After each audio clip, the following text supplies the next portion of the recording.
Hayırlı günler, kadirli tыңlaушылар. Ижады каналыма hoş келдіңіз. Бүгін мен яңа бір хикаяны оқи башлайм. Ол 2016 жылда yazылған, шуңа қарамастан бүгінгі күнге аваздаш деп санайм, һәм сізге де рәхәтләнеп тыңларга тәкъдим итәм. Ни хау яки ни хәл.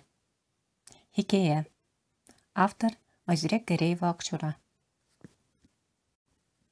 Кіріш. Интернетта Facebook деген дүния бар. Қошақ ол ауылда күту қаршылағанда, бір ара буш вақыт табып, урамда күрше тире белән тегесен монысын шәйнәп алуны хәтерләтә. Қошағанда билгеле бір төркемнең ішендәгесе тышына чыксын дип, махсус оештырылган җыелышларга, хәтта митингларга килеп элеккән кебек буласың. Менә шунда фикер алышу, вакыйгалар агышы төймәләре таралып киткән муенсаны хәтерләтә. Әмма ул төймәләр барбер бер сәйләнгә тезелер сыман. Ул сәйлән дигәннәре интернетка язылганнар белән компьютер алдында утыручылар, ягъни виртуаль дөнья белән чын тормыш арасындагы хакыйкать инде. Хикаяны язарга шул төймәләре таралган муенсаны хәтерләткән Facebook'тагы танышлар, фикерләр, аралашулар этәрде. Беренче кисәк. Клавиатурада хәрефләр буйлап бармаклар 1-2 секундка гына туктап ала да тагын йөгерәләр. Менә шулай, 1000 чакрыклар еракта яшәүче төгәләрәге Төркиягә төрек телен өйрәнергә чыгып киткән дустым белән электрон почтадан язышам. Дөресрәге ул бәйләнепме бәйләнә миңа. Яз. Җитте. Яз дим. Кемгә кирәк? Кет шуны әйт. Кытайларга яз. Кемгә? Кытайларга. Алар бит безнең телне аңламыйлар. Аның өчен кайгырма. Алайса нигә менә аларга? Кытайларга яз. Нигә дим? Чөнки аларга бүтән нәрсә кирәк. Чөнки алар бүтән дөньяда. Ә синең уен гына дөньяда. Дөрес, үзем Казанда. Шул, Кытайларга яз. Бәйләнмә әле. Ә менә син башта Кытайларга нидер эшләп кара? Ни? Язып кара дим. Чыннан да. Клавиатура буйлап йөгергән бармаклар туктап калды. Шул вакытта телевизор сөйләгән колакка керә. Кытайларны мактыйлар. Ни хау диләр. Бу кытайларның исәнләшү сүзе икән. Миңа ул ни хәл дип ишетелә. Ни хау, ни хәл. Бармаклар кабат җанланды. Берәүләрне дә үчекләргә теләмим. Шулай да Кытайларга язам дип язам хәзер. Бөтенләй үк ачу китермәс өчен башка бу хакта кабатларга тырышмам. Һәр хәлдә әлегә шулай уйлыйм. Ни хау, ни ха, ни хәл. Ни хәл дип. Икенче кисәк. Бу шәп дөньяның шундый бер гаҗәп һәм серле үзенчәлеге бар. Билгеле бер мизгелдә төрле тарафларда каңгырап йөргән бәндәләрне бер ноктага җыя. Нокта дигәч, ныграк аңлашыла кебек. Ә минем өчен ул күбрәк җыйны хәтерләтә. Менә тәнгә кадалган укол исе нокта гына кебек. Ә чынлыкта ул бөтен бер организмдагы күзгә күренмәс бер җый. Ул җыйның юкка чыкканы сизелми калырга мөмкин. Ә дөнья тәнендә андый җыйлар миллионланган гына түгел, миллиардлаган һәм тагын без башка да китереп карамаган саннар хисабында. Күпчелек очракта аларның барлыкка килү һәм юкка чыгулары сизелми, эзсез үтә. Без дә бер җигә укмашкан 4 күзәнәк идек. Ярый, без әле бер көнне генә бер ноктада очраштык, дип әйтим. Ярый, бүген генә юллар чатында табыштык дим. Ярый, бу атнада очраклы хәл аркасында бәйләндек диек. Дөрес, нәкъ шулай. Әмма без бер көнне дә, бүген дә, бу атнада да түгел, әллә качан бер җигә укмашкан күзәнәкләр булганбыз. Тере күзәнәкләр. Әйе, тере күзәнәкләр. Бу хакыйкатьне аңлау мине тыраташ итте, бәреп якты, артыма утыртты, телсез калдырды. Әгәр ул чактагы хәләтем хакында сорасалар, менә шулайрак җавап бирер идем. Өченче кисәк. Аны күрүгә урамда аунаган дип уйлыйсың. Чөнки шалбарлары тузанга баткан. Урамда аунаган, димәк, алкаш инде. Бәлки аны киемнәрен юа торган якын кешесе юктыр. Кер юу машинасы ватылгандыр әле. Тәбәнәк буйлы, ябык кына гәүдәле, сукбай кыяфәтле абзый үзен тыныштырырга тырышты. Йөзе сәер шешенгән, эчә торган кеше инде бу. Бәлки йөрәктер, бәлки кан басымыдыр, ул кеше бит. Нигәдер шуны бер битереп ташлыйм да, киридән агарта башлыйм. Ниһаять, сәбәбен аңладым. Бу бәндәнең бит бөтенләй башка төрле чагын күргәнем бар. Ул арада кыска, җыйнак кына сакаллы, 40-50 яшьләрдәге костюмлы ир аның янына урындык китереп куйды.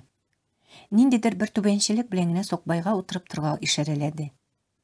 Читтән караганда шактый тәкәббер тоелган, шактый ыспай костюм кигән ирнең Сукбай көен көйләргә тырышуы үзе үк мәзәк иде.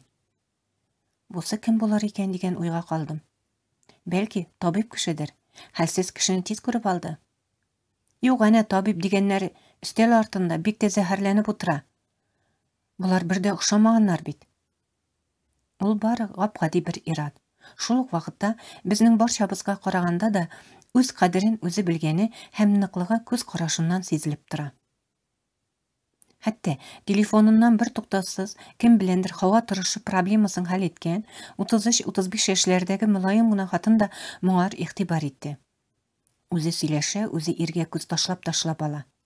Әмма бу гадәти хатын-кыз кызыксынуыннан бигрәк аптырау галәмәте икәне күренеп тора. Күзләренә ничек инде шушындай кеше безнең белән дигән кебегрәк сорау язылган иде.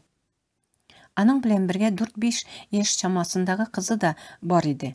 Кыз астан гына таныш түгел абыйларга карап, тыныч кына курчагын тотып утырды. Ясалма гөлләргә күмелгән табиб бүлмәсендә очрашу озакка сузылмады. Ул тиз генә аңлатып чыкты. Өлкән яшьтәгеләрнең телләре көрмәкләнә башлаячак икән. Урта яшьтәгеләргә ишетми башлау һәм бигрәк тә хатын-кызларга хәтер югалу яный. Яшьрәкләргә ничек тәэсир иткәне әлегә билгесез. Бу билгесезлек миңа кагыла. Чөнки мин әле үземә 29 тулса да яшьләр рәтендә дип ышанып йөри идем.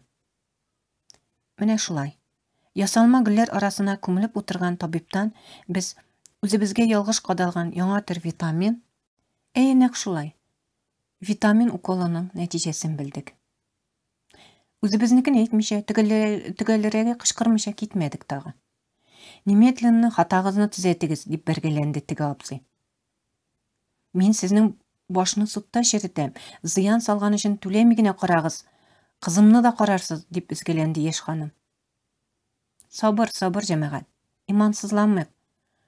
Дарудан, витаминнан гына тормый бит дип башкаларны тынычландыра, сабырсызланды ир. Язып чыгармын әле менә дидем мин. Һәм шулай бераз әйткеләшеп алгач таралыштык. Һәм без шул вакыттан башлап бер җигә укмашкан 4 күзәнәк идек. 4нче кисәк. Гадәттә елгага карыйбыз һәм беренче чиратта 2 яр арасыннан туктамыйча агучы суны күрәбез. Ул безгә кадәр дә аккан һәм киләчәктә дә үз җаена агачак. Шул агым янында тукталырга була. Бәлки бик азгадыр, бәлки озакка. Шул елгага машинаның тишек тәгәрмәчен атып китәргә дә, табигый матурлыгына сокланырга да мөмкин. Тыныч кына утырып шунда балык тотып кара. Бәлки йөгереп килеп чумаргадыр. Суда йөзеп йөргән чүпләрне җыйсаң да була икән. Һәм тагын әллә нәрсәләр эшли аласың. Әйтик, бер кеше килә дә, нигә суга чүп ташлыйлар инде, дип башкаларны аты юлы белән сүгәргә тотына. Суга карап сүгенсәң гаҗәп түгел. Әле борчуларыңны агым суларга салып агыз дип әйтәләр бугай. Тагын беренче карашка елга ул менә шулай 2 яр арасыннан ерак-еракларга агучы агым су. Безнең тормыш барышына буйсынуыбыз менә шушы агымга ятып йөзү белән бер инде.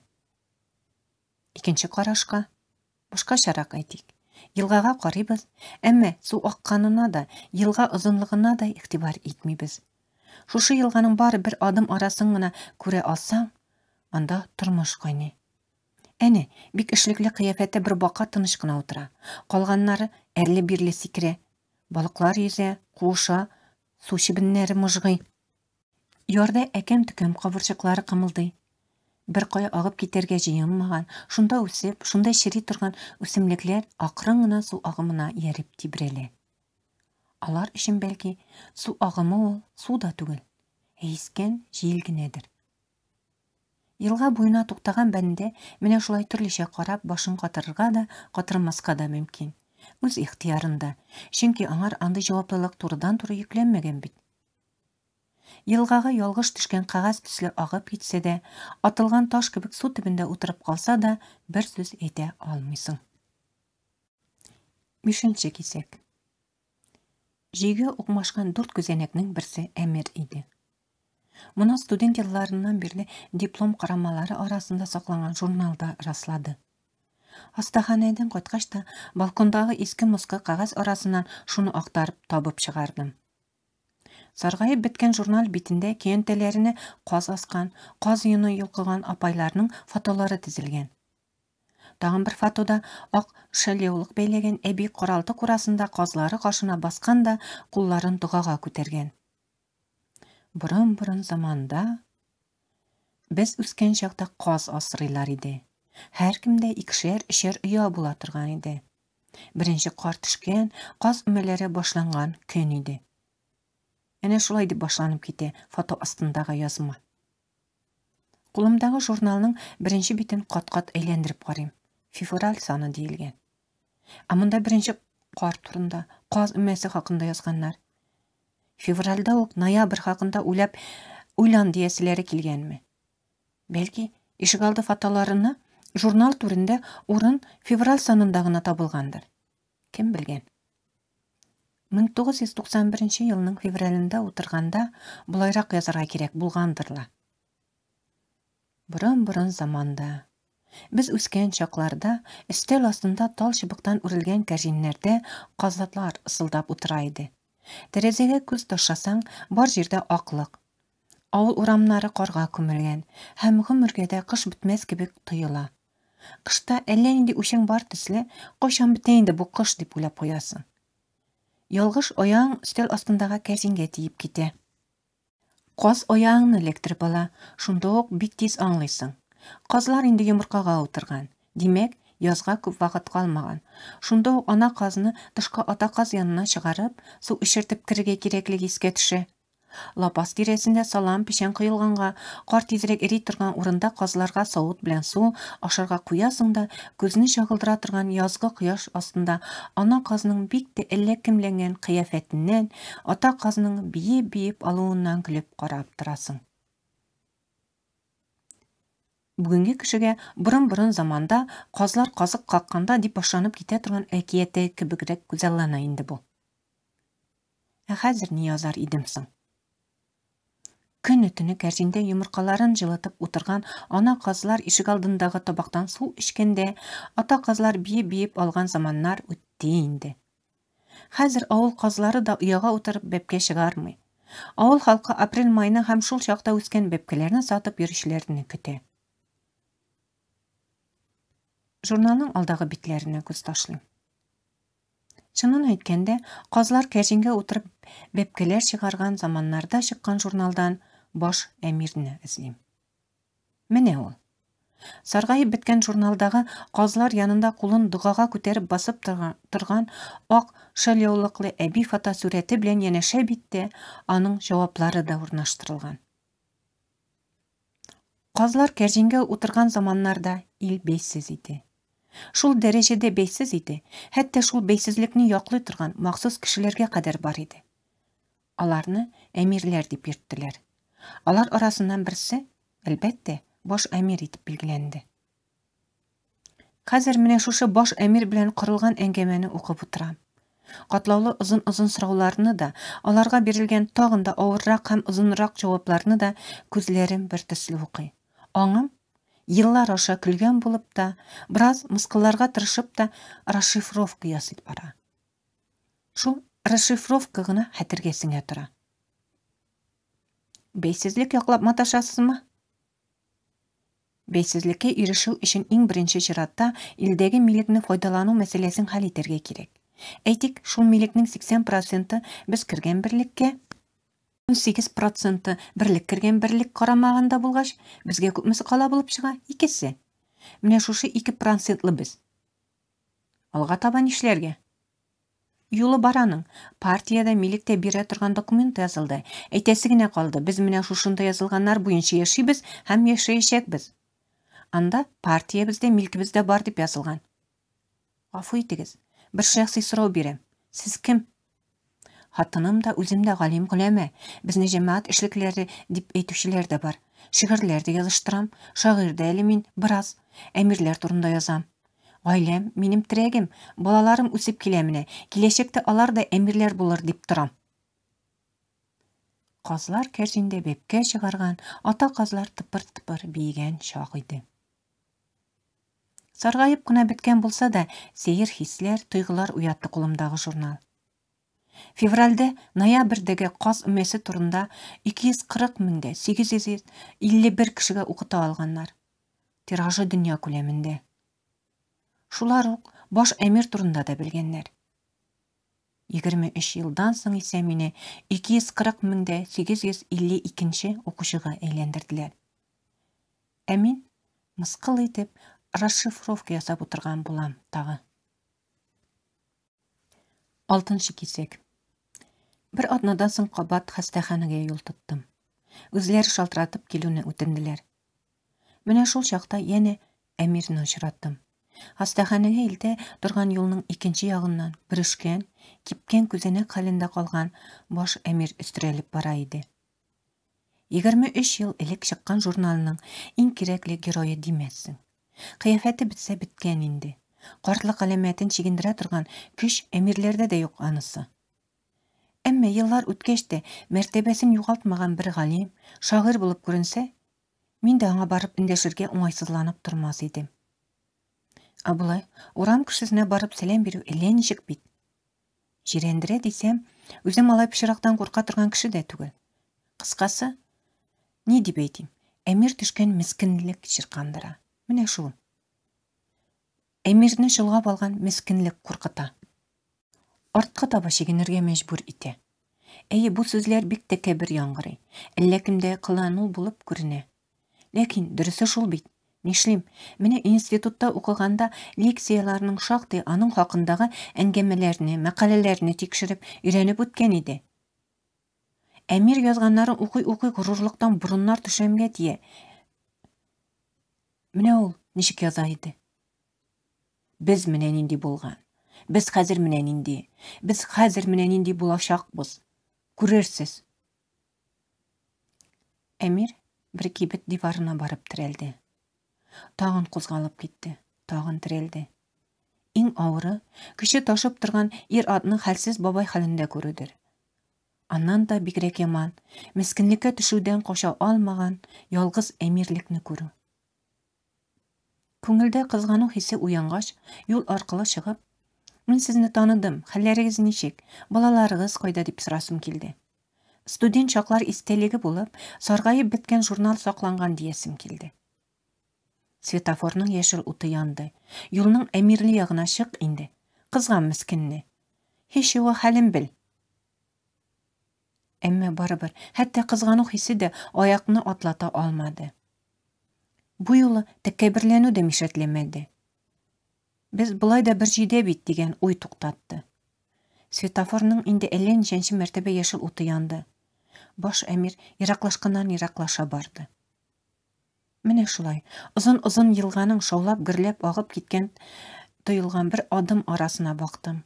Шул арага 240 меңдә 851 укучы белән бергә баш әмир дә, ихатасында дога укып торган ак шәлле әби дә, каз йылкып утырган апалар да, алар янында гармун тартып торган абзый да сыйган. Яне яшел ут янды. Юлның теге ягында югалган әмир тагында ерагаеп бара иде. Шунда әллә ни кузгатты. Артыннан чаптым. Исәнмесез? Яншып беткән урам картын татарча эндәшү туктатты. Ул миңа тынып күзләре белән бик шикләнеп текәлде. Тәнем шымырдап китте. Үзем дә аңламастан, Аклангандай әйттем. Сіз безне укыткан идегез, баштан ук танымадым, өйгә каткач исемә төште. Абзый, абый. Ул бер сүз эндәшмәде. Шулай да ничектер ирен чите белән генә елмаеп куйды. Тонык күзләренә дә нур кирип киткәндәй тоелды. Башында шиюбрәк җибәрде. Күз алдында карт бераз турайыбрак китте төсле. Менә мин кем дигән горурлыгы уяндымы, әллә үткәндәге мактанырлык эшләре искә төштеме, белмим. Миңа булары барыбер иде. Аңардагы башка үзгәрешне көтү ныграк куркытты. Ул арада вак-вак җыерчыклар эченә яшеренеп беткән зәңгәр тонык күзләре дымланып китте. Томан сарган үзәнлектән тыныч кына ерак-еракларга аккан елга шәйләнде төсле. Шул чак аның бүтән тәне дерелдәп куйды. Күзләре як-якка йөгерешә башлады. Кызып-кызып нидер аңлатырга теләде. Кулларын булгарга кереште. Әмма авызыннан сүзләр урынына аңлашылмый торган авазлар гына бүленеп чыкты. К а б этте. Күпме генә ымтылса да, күрмәкләнгән теле сүзләр ясый алмады. Карт әмир кабат бүкшәеп калды. Шулай бүкшәйгән килеш китеп тә барды. Мин аңардан тетрәнеп читләштем. Чөнки бу хәлгә озак карап торырга ихтияр көчем дә, теләгем дә җитмәде. Җигә укмашкан 4 күзәнәкнең берсе, кабат табылган әмирнең телсез калган чагын күрү җанны өтеп алды.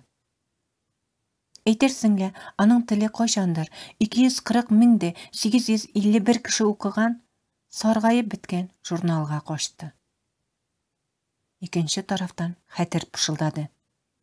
Күр, табып кисеткәннәр чынга аша башлады. Сиңа ни булыр? Миңа ни булыр? Кадерле тыңлаучылар, хикәянең дәвамын киләсе видеода куярмын. Тыңлавыгыз өчен зур рәхмәт. Очрашуларга кадәр каналыма язылып куегыз. Рәхмәт. Исән сау.